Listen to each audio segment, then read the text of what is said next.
1절로 6절의 말씀 가지고 나귀 새끼를 다신 예수님이죠. 나귀 새끼를 다신 예수님. 아멘. 이런 말씀 갖고 함께 은혜를 나누고자 합니다. 오늘은 고난 주간입니다. 이 고난이 시작하는 첫날, 즉 종려 주일을 지키는 것입니다. 아멘. 2000년 전에 예수님께서 예루살렘에 입성하실 때 모든 백성들이 나와서 겉옷을 펴고 그 앞에 깔고 종려나무 가지를 흔드는 것을 기념해서 지키는 절기가 종려주일을 지키는 것입니다. 특별히 이 마가복음을 통해서 이 한 주간의 기록을 전체 3분의 1이나 활용한 내용이 바로 마가복음의 기록입니다. 상세히 기록되고 있다는 것입니다. 그만큼 예수님이 마지막 일주일 중요하기 때문에, 그만큼 예수님 십자가 사건이 중요하기 때문에 많은 부분을 할애해서 마가복음뿐 아니라 마태, 루가, 요한복음 이 사복음서의 전체가 예수님의 고난을 매우 비중 있게 다루고 있다는 것입니다. 월요일 날 예수님은 다시 예루살렘에서 올라가서 성전을 어떻게 합니까? 정결케 청소합니다. 화요일에는 유대교 지도자들과 논쟁을 하셨고, 수요일 날에는 기록이 없습니다. 고난을 준비하면서 하루 종일 기도하시면서 주님의 뜻을, 하나님의 뜻을 이루기 위해서 하루를 보냈고, 목요일 날에는 제자들과 마지막 만찬을 하면서 말씀을 전하시고 그들의 발을 씻겨주셨고, 할렐루야. 그날 밤에 겟세마네 동산에 올라가서 밤새도록 기도하다가 한밤중에 가룟유다가 병사들을 이끌고 가서 예수를 붙잡아서 대제사장의 장인인 가야바의 집에 먼저 갔고, 그 다음에 대제사장 안나스의 집에 갔다가 자고 있는 빌라도 총독에게 갔으나 빌라도가 자기가 이 문제를 다룰 수 있는 것이 아니라고 생각해서 헤롯 왕에 예수를 보냈습니다. 헤롯 왕에 갔는데 헤롯 왕도 이 말 저 말을 물어봤지만 아무 말도 하지 않으니까 다시 빌라도에게 보냅니다. 그래서 밤새 이리 가고 저리 가고 예수님을 끌고 다니는 그들이 와서 예수님을 어떻게 하면 사형 선고하도록 재판한 것이 새벽 6시였다.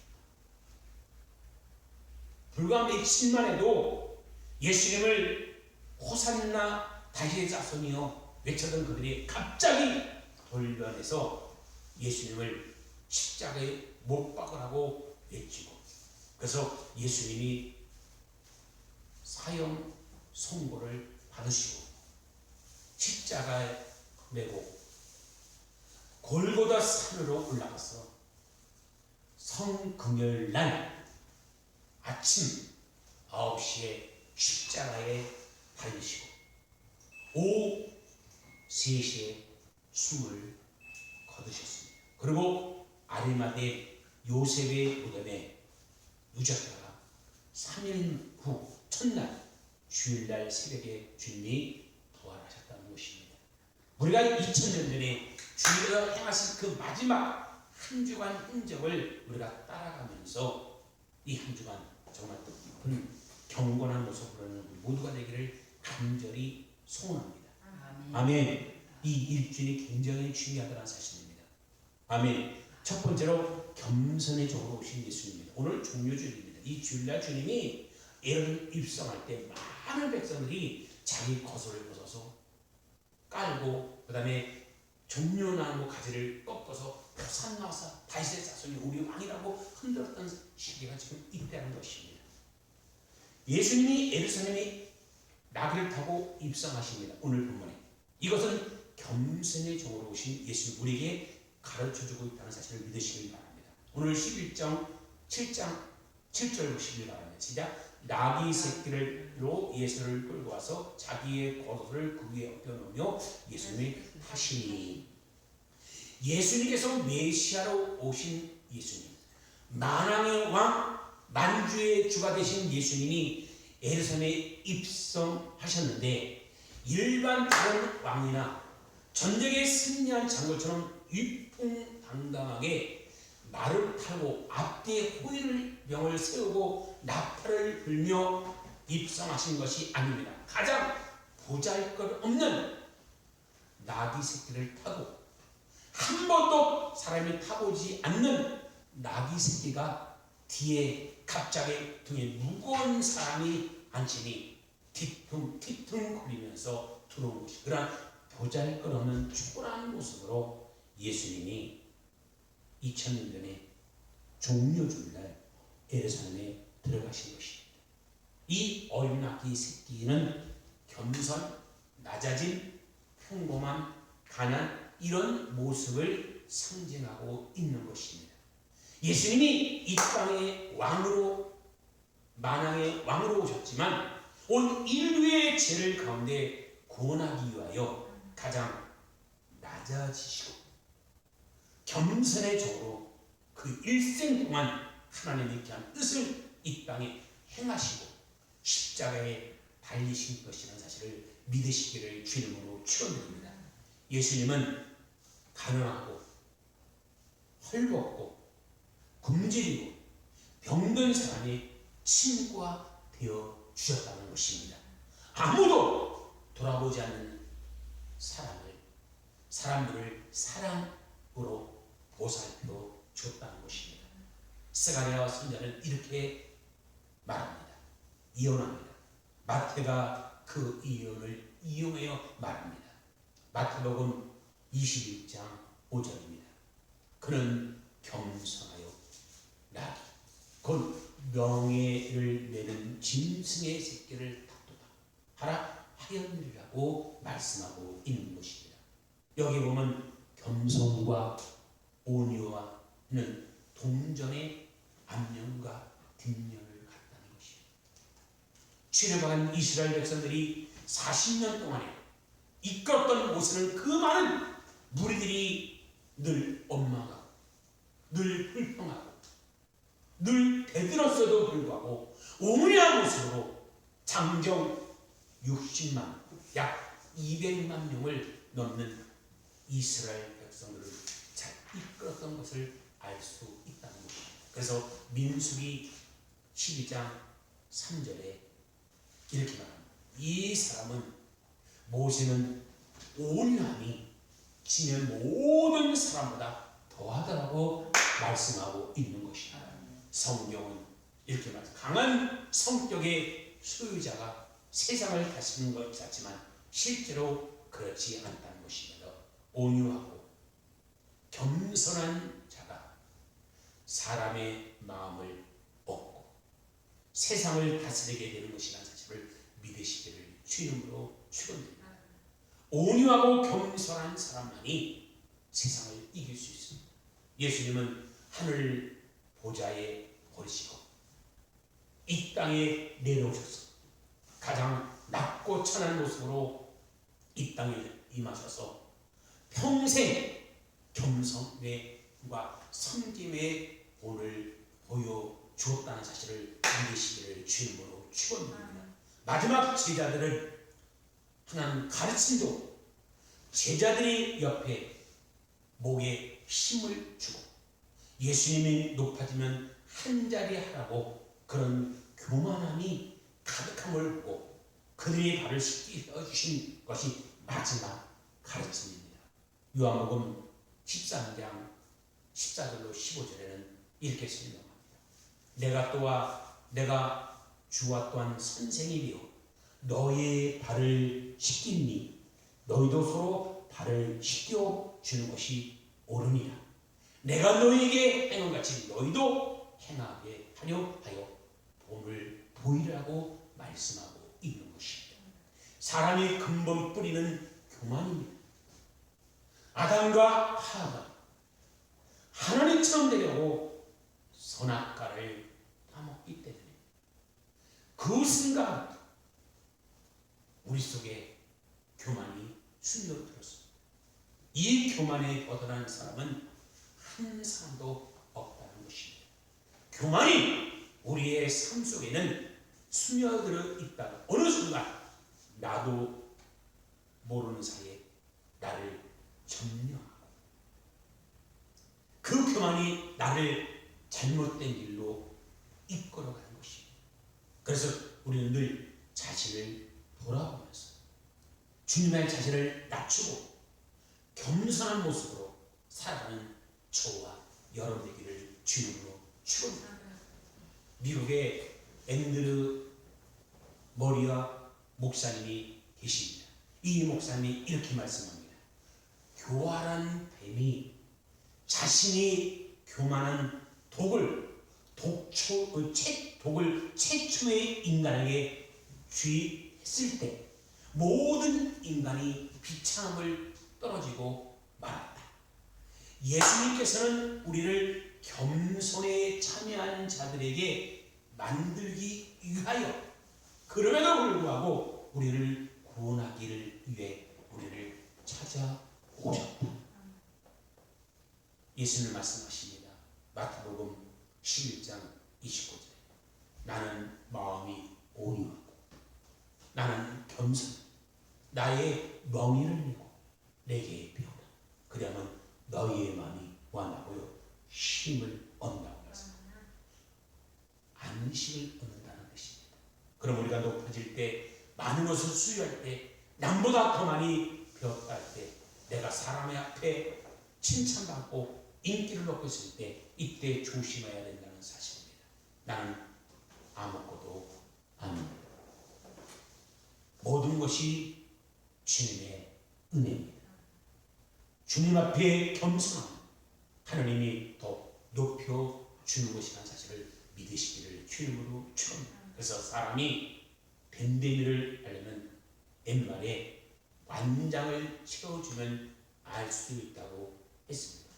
보통 때는 멀쩡한데 사람들이 감풀 하나 씌워주면 목에 힘을 주고 이런 사람이 있습니다. 이런 분들이 꼭 사회적으로 무리를 일으키는 것입니다.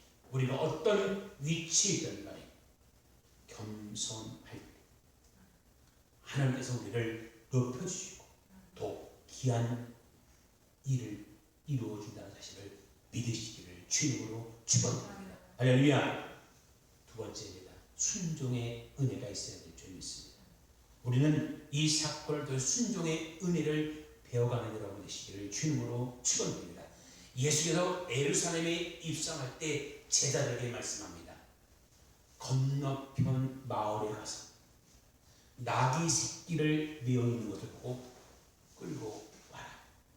누가 뭐래 하면 주가 쓰시겠다 하라. 말을 전하라. 마가복음 11장 2절 3절입니다. 이르시되 너는 맞은편 마을로 가라. 그리로 들어가면 곧 아직 아무도 타지 못하는 나귀 새끼가 메어 있는 것을 보리니 풀어 끌고 오라.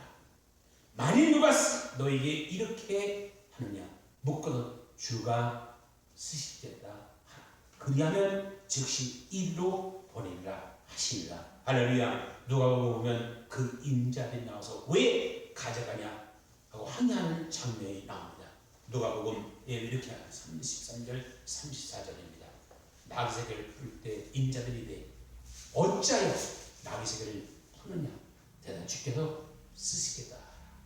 그런데 주님이 쓰신답니다 라고 말하니까 거기에 저들이 아무런 토를 달지 아니하시고 예 그러면 가져가세요.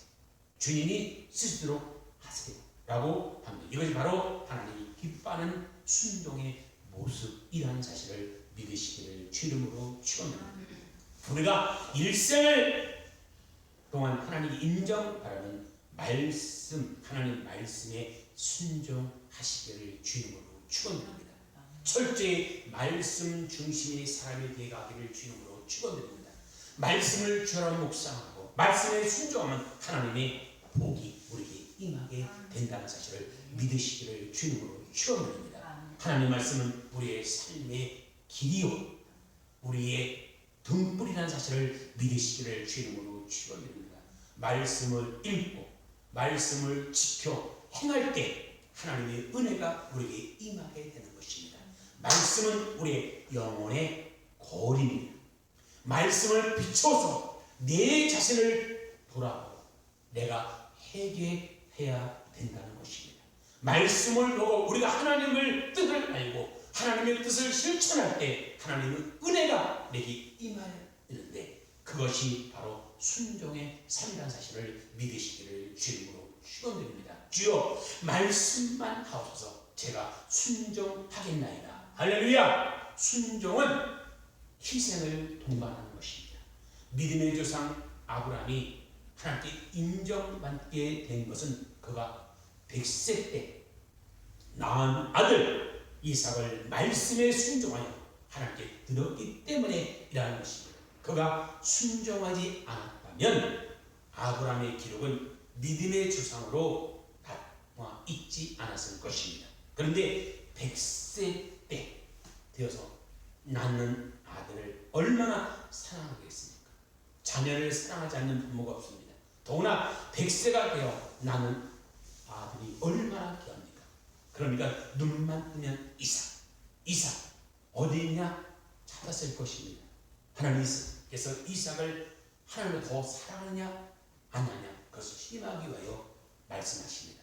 네 아들 독자 이삭을 모리아 땅에 있는 산에 가서 바치라고 청천벽력 같은 아브라함에게 말씀합니다.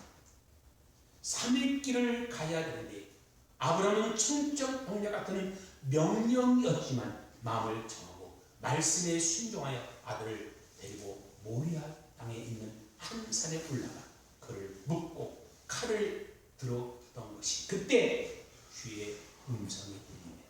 창세기 22장 16절로 18절의 말씀입니다. 이르시되 여호와께서 이르시되 내가 너를 가리켜 맹세하노니 내가 이같이 행하여 내 아들 내 독자는 아끼지 아니했거든. 이제 내가 큰 복을 주고 내 씨가 크게 번성하여 하늘의 별과 같고 바다의 모래같이 하리니 내 씨가 그 대적의 성문에서 차지하리라. 또 내 씨로 말미암아 천한 만민이 복을 받으리. 이는 내가 나의 말을 준행하였습니다. 할렐루야. 이 말씀이 갈라디아 3장 13절 14절이 되어지는 것 볼까요? 읽어볼까요? 오늘 이 구절이 정확하게 예언을 풀어주는 것입니다. 창세기 22장 16절로 18절 말씀이 갈라디아서 3장 13절로 15절에 14절의 말씀이 이루어졌다는 사실을 믿으시기를 주님으로 축원드립니다. 한번 볼까요? 갈라디아서입니다.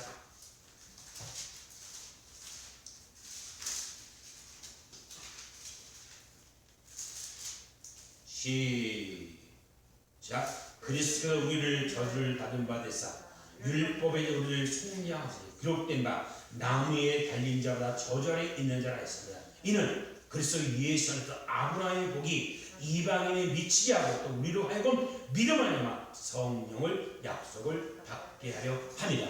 오늘 창세기 22장 16절 18절이 이 말씀입니다.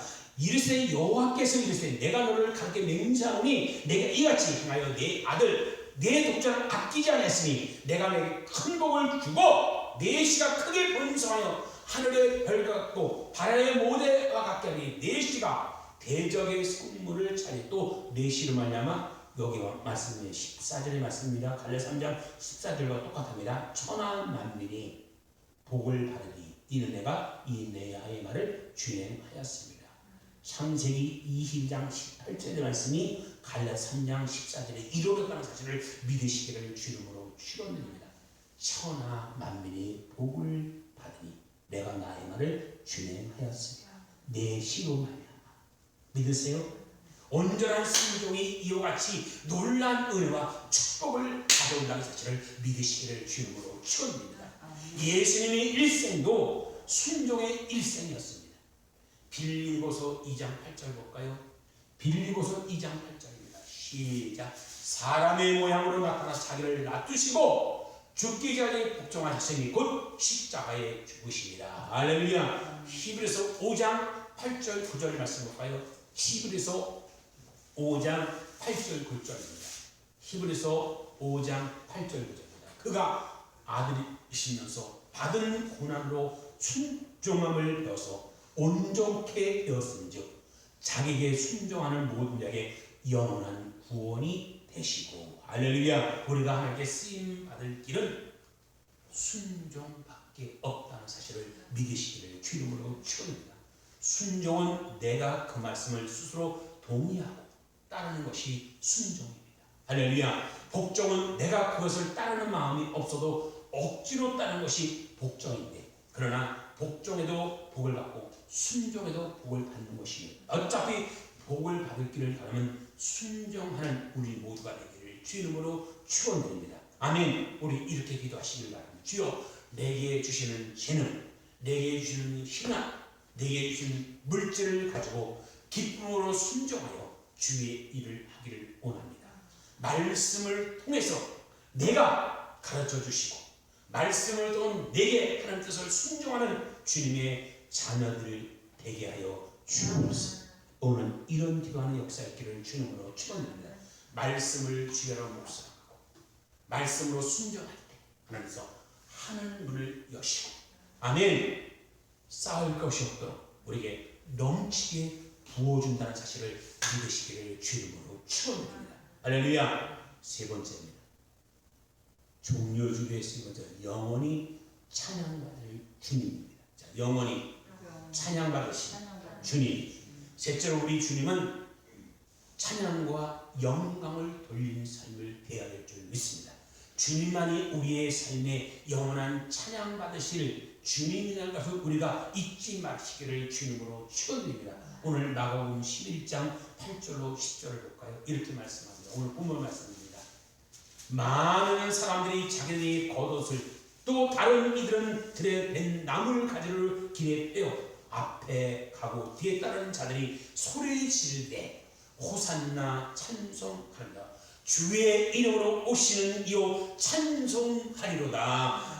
오는 우리 조상 다시 나라요 가장 높은 곳에 호산나 하더라. 할렐루야. 많은 사람이 와서 호산나 호산나 외치며 예수님을 맞이합니다. 겉옷을 펴며 그 앞에 깔았습니다. 종려 가지를 깔고 흔들었습니다. 저들은 최고의 예를 갖추어서 예수님을 맞이합니다. 그런데 예수님을 환영하는 목적은 극대 마음 가운데 이 메시아가 우리를 로마 제국의 앞에서 구원해 줄 것이라고 생각했습니다. 그러한 생각이 있기 때문에 성경에 보니까 구약 성경의 메시아가 두 가지 모습으로 나타납니다. 첫 번째 구약은요, 고난에 받은 종의 메시아에 오는 모습이었고, 두 번째 메시아는 위대한 승자의 메시아의 모습이 있는 것입니다. 구약의 두 가지입니다. 그러니까 저들은 고난받는 메시아의 모습을 상상한 것이 아니라 위대한 승자의 모습의 메시아로 상상했습니다. 예수님이 저들을 로마에 구원해 줄 것입니다 알고 그렇게 열렬하게 환영했습니다. 그러나 그들은 자기의 마음 가운데 소원했던 것을 예수님 이루지 못함을 아는 순간 완전히 돌변해버립니다. 며칠이 안 돼서 예수님을 십자가에 못 박아 사흘째 사흘 그 외친 성난 군중으로 바꿔버렸습니다.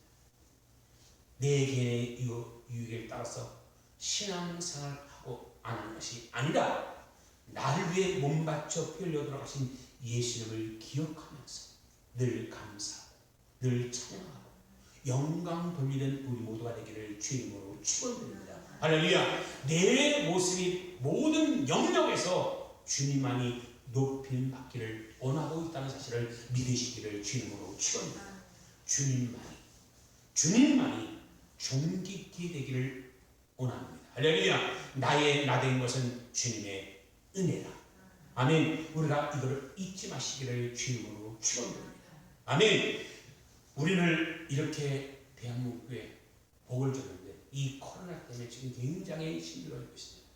우리가 회개해야 될 줄 믿습니다. 먼저는 교회가 교회다우지 못하고 목회가 목회다던 걸 철저히 얘기하고 정말 행복한 역사가 반드시 있게 되기를 주님으로 축원합니다. 주님 우리를 만재전에 예정하시고 택하셔서 하나님의 자녀로 삼으려 주시고 이렇게 주님의 은혜 가운데 자유로운 대한민국 신앙생활로 우리를 인도해 줬다는 사실을 믿으시기 바랍니다. 그런데 너무나 교만해서 나만 알기 때문에 이런 또 전염병이 왔는데 정말 이 땅에서 물리치고 정말 저를 떠나가게 기도하는 저와 여러분들을 주님으로 축원드립니다. 아멘. 반드시 복되는 역사 있기를 바랍니다. 그리고 기억할 것은 내게 믿는 예수님만이 나에게 어떤 분인가 영원히 존경을 받고 찬양받으실 주님이라는 사실을 믿으시기를 주님으로 축원합니다. 내가 나의 입을 위해 예수를 이용하고 내가 내 뜻대로 되면 그것이 좋아서 신앙생활하고 그것이 나의 뜻대로 되지 않으면 교회를 떠나고 하는 그런 잘못된 신앙의 모습을 되면 안 된다는 사실을 믿으시기를 주님으로 축원합니다. 아멘. 그래서 우리는 정말로 믿음의 주여 온전히 주를 바라보며 나가는 저와 여러분에게를 주님으로 축원합니다. 사람 마음속에 예수님보다 그제가 높은 데 있어서는 안 된다는 사실입니다. 예수님 가장 높은 곳에 계시면 내가 사람이 나를 인정 안 해도 좋고 나 죽거나 나의 삶을 주님의 것이라는 영광을 돌릴 수 있다는 사실을 믿으시기를 바랍니다. 우리가 낮아져서 순종하고 복종하면 주님을 높여주십니다. 빌립보서 2장 9절로 11절 볼까요? 빌립보서입니다. 2장 9절로 11절입니다. 빌립보서 예수님이 하나님의 고난당한 예수를 보여준 것이 빌립보서 2장 9절로 11절입니다. 시작. 이러므로 하나님 그를 지키게 높여 모든 이름에 뛰어난 이름을 주사 하늘에 있는 자들과 땅에 있는 자들과 땅 아래 있는 자들로 모두 무릎을 예수 이름으로 꿇게 하시고 모든 이름으로 예수 그리스도를 주라 칭하여 하나님 아버지께 영광을 돌리게 하였느니라. 할렐루야. 낮아지고 겸손하여 십자가를 지시니 하나님을 높여 온천한 만물이 주님 앞에 무릎을 꿇게 만든다는 것입니다. 그럼 우리 남은 여생은 오직 하나님의 영광을 위하여 주님만이 영광만을 위하여 내가 가진 모든 것을 지난 주에 그냥 일꾼 되기를 주임으로 축원합니다. 아멘. 오늘 이 역사가 우리가 2018년도 동계올림픽 청각 장애인이었던 운명자던 김동현 선생님의 간증을 끝으로 오늘 말씀을 마치려고 합니다. 김동현 선수입니다. 보슬레이를 하는 경기 종목이었는데 쉽게 말하면 썰매를 타는 것입니다. 썰매 타는 시합인데 우리나라는 이 보슬레이 경기장도 없고 장비도 없고 아무것도 없어요. 나무도 이것을 바퀴를 달아 만들어가지고 연습을 합니다. 그런데 4명의 은메달리스트 중에 장애를 듣고 하나님께 영광 돌린 이 김동현 선수는 모태 신앙이었습니다. 태어나면서 선천적으로 청각 장애인이었어요. 어릴 때부터 보청기를 끼었는데 어머니가 입술을 보고 상대편의 말을 알아듣는 법을 가르쳐 주시고 얘기하면 가만히 입술을 보고 있다가 무슨 말 하는지 알아듣고 답변합니다. 근데 어머니가 너는 장애인 학교 가지 마라. 일반 학교에 가서 똑같이 생활하라. 장애인 학교 가면 오히려는 내가 마음껏 활동할 수 없다라고 격려했어요. 그래서 일반 학교에 가게 됐고 또 체육 특기가 있어가지고 연세대학교 체육학과에 입학합니다. 대학 가서 독실한 크리스찬 교수를 만나서 신앙이 점점 자랐습니다. 감사하게도 2008년 인공 와우관 수술을 받습니다. 청각이 많이 회복됐습니다. 그런 중 어느 날 보슬레이 대표 선수를 뽑는다는 공고를 보고 신청했는데 원래 장애에 있는 사람이 뽑히기가 힘든 겁니다. 30대 1의 경쟁을 뚫고 거기를 뽑힙니다.